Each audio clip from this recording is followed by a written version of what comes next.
Leonardo da Vinci was one of the greatest artist of all time. In fact अगर उनकी life को आप बारीकी से स्टडी करोगे तो कभी आपको लगेगा he was a great artist who was passionate about science, और कभी आपको लगेगा कि he was a great scientist who was passionate about art.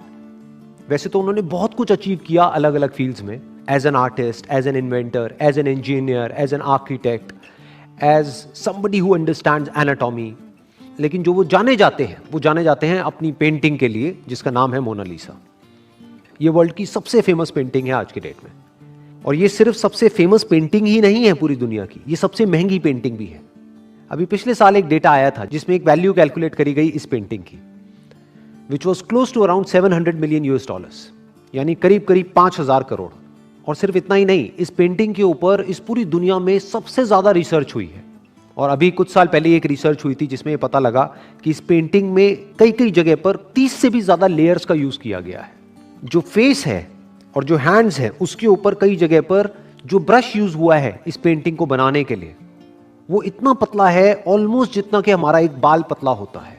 यानी कि हमको उसमें ब्रश के जो स्ट्रोक्स हैं वो भी नजर नहीं आएंगे, इतने फाइन यूज करे गए हैं। शायद यही वजह रही कि उस पेंटिंग को बनने में कई साल लगे। ये पेंटिंग अपने आप में बहुत ही मिस्टीरियस है और वो मिस्ट्रीज आज तक भी कोई सॉल्व नहीं कर पाया है। अलग अलग व्यूज हैं, अलग अलग लोगों के, अलग अलग रिसर्चर्स के, अलग अलग स्कॉलर्स के अलग अलग व्यूज हैं। लेकिन अगर आप मेरे स्टैंड पॉइंट से देखें तो एज अ फोटोग्राफर जब मैं इस पेंटिंग को देखता हूं तो इसमें एक खास बात है, इसमें जो ट्रांजिशन है लाइट से शेडो की तरफ वो बहुत ही स्मूथ है। इसमें कहीं पर भी हमको कोई बाउंड्रीज देखने को नहीं मिलेगी, कोई एजेस नहीं मिलेंगे जो उस टाइम पे पेंटिंग में नॉर्म हुआ करते थे। इनफैक्ट उन्होंने सारे नॉर्म्स तोड़ दिए।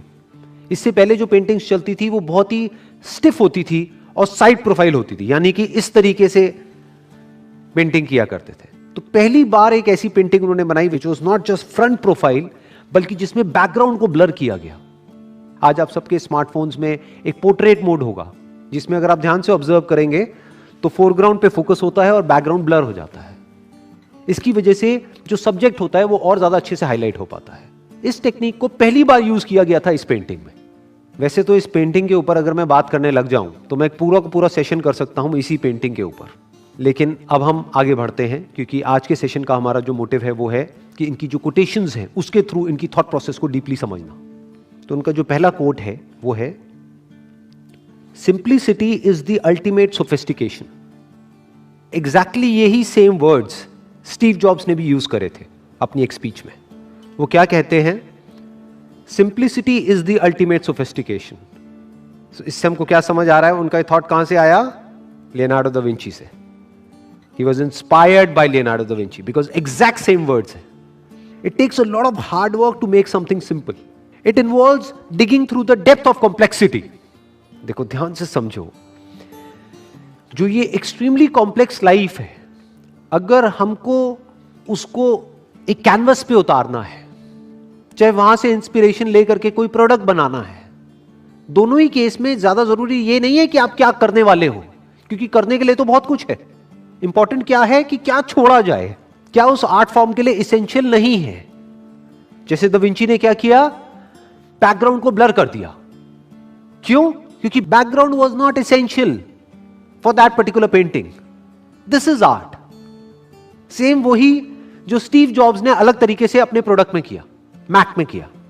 जो भी नॉन एसेंशियल बटन्स थे उनको हटाते चले गए। धीरे धीरे आप देखोगे जहां से मैक शुरू हुआ था और आज जहां पर मैक है या एप्पल आईफोन है, वो सिंप्लिसिटी की तरफ बढ़ रहा है, ना कि कॉम्प्लेक्सिटी की तरफ। इनफैक्ट एक वर्ड में स्टीव जॉब्स की फिलॉसफी को अगर डिफाइन किया जाए, that is to keep things simple. बल्कि ये कहना गलत होगा टू कीप थिंग्स सिंपल, आप कह सकते हो to make things simple which are extremely complex at the back end. कि वो एक्चुअल में बहुत ही कॉम्प्लेक्स है, लेकिन बाहर से देखने में लगे ये तो बहुत ही सिंपल है, कि इसको तो कोई बच्चा भी ऑपरेट कर सकता है। ये अपने आप में टफ टास्क होता है। इसको अचीव करने के लिए, यानी कि इस सिंप्लिसिटी को अचीव करने के लिए you need to have a great deal of intelligence. जैसे बहुत सारे लोग हैं, so called philosophers, so called thinkers, अगर उनको आप सुनोगे, ध्यान से डीपली सुनोगे, तो आपको समझ आएगा कि जैसे जैसे वो आगे बढ़ेंगे उनकी थिंकिंग कॉम्प्लेक्स होती चली जाएगी। तो इसका मतलब क्या है कि उनको समझ ही नहीं आया है कि वो बोल क्या रहे हैं। इसी कोट से एक और कोट जुड़ा हुआ है एल्बर्ट आइंस्टाइन का। और मजे की बात क्या है कि मैंने इन तीनों के ऊपर सेशंस करे हैं। सबसे पहला सेशन आया था एल्बर्ट आइंस्टाइन पे, उसके बाद आया स्टीव जॉब्स पे, अब आ रहा है लियोनार्डो दा विंची पे। और तीनों एक ही बात कह रहे हैं, मतलब तीनों जीनियस में हमको एक बात कॉमन नजर आ रही है, दैट इज सिंप्लिसिटी। ये एक ऐसा धागा है जिसने इन तीनों को जोड़ा हुआ है। तो एल्बर्ट आइंस्टाइन क्या कहते हैं, वो भी यही बात कह रहे हैं, थोड़ा अलग तरीके से कह रहे हैं। If you can't explain it simply, you don't understand it well enough. यही लाइफ का सबसे बड़ा चैलेंज है कि कॉम्प्लिकेटेड लाइफ को, या लाइफ की जो कॉम्प्लेक्सिटीज हैं, उसको सिंपल कैसे किया जाए। और आप सिंपल तरीके से कॉम्प्लिकेटेड चीजों को तभी समझा सकते हो जब आप उसकी कॉम्प्लेक्सिटीज की डेप्थ में गए हो, जब आपने डीपली एक एक करके उसकी सारी लेयर्स को हटा लिया है, तब आप समझा सकते हो। अगर आप खुद डीप में नहीं गए हो और फिर अगर आप किसी भी टॉपिक के बारे में समझा रहे हो, तो आपकी जो एक्सप्लेनेशन है that's bound to be complex, क्योंकि आपको खुद ही नहीं समझ आया, आप किसी और को क्या समझाओगे। ऊपर से अगर किसी ने आपसे कोई क्वेश्चन पूछ लिया तो चीजें और कॉम्प्लिकेटेड होती चली जाएंगी, क्योंकि आपको कुछ समझ ही नहीं आया कि आप बोल क्या रहे हो।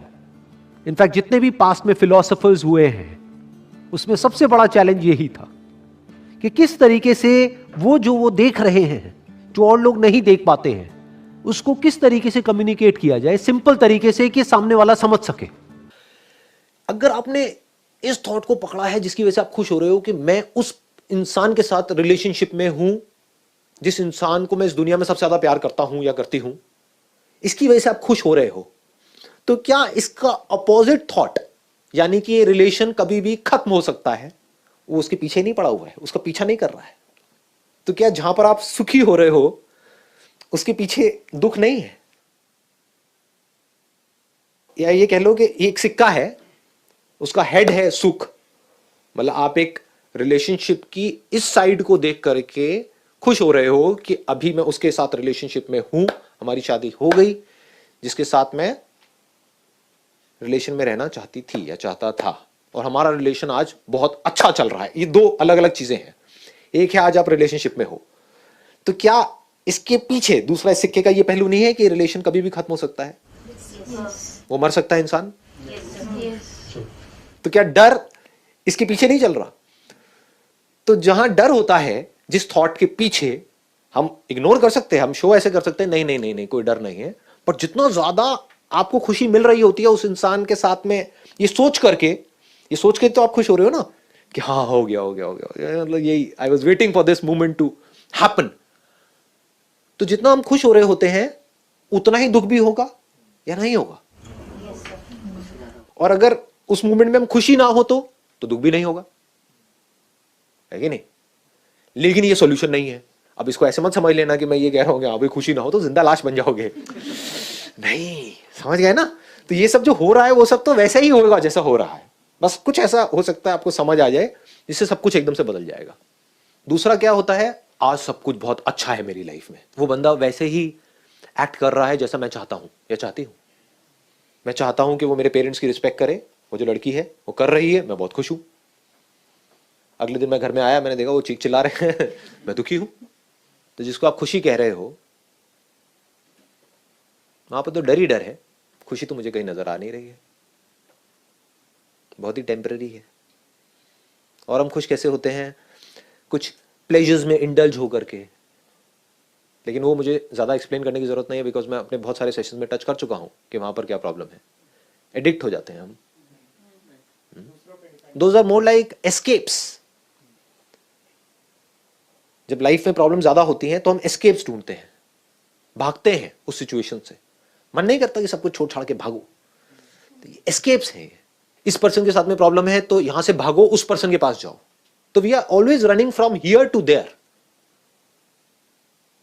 और इस भागने के चक्कर में क्या होता है, जो हो रहा होता है एक्चुअल में उसको हम कभी देखते ही नहीं है कि अंदर हो क्या रहा है। हम तो भाग रहे हैं एक चीज से दूसरी चीज की तरफ।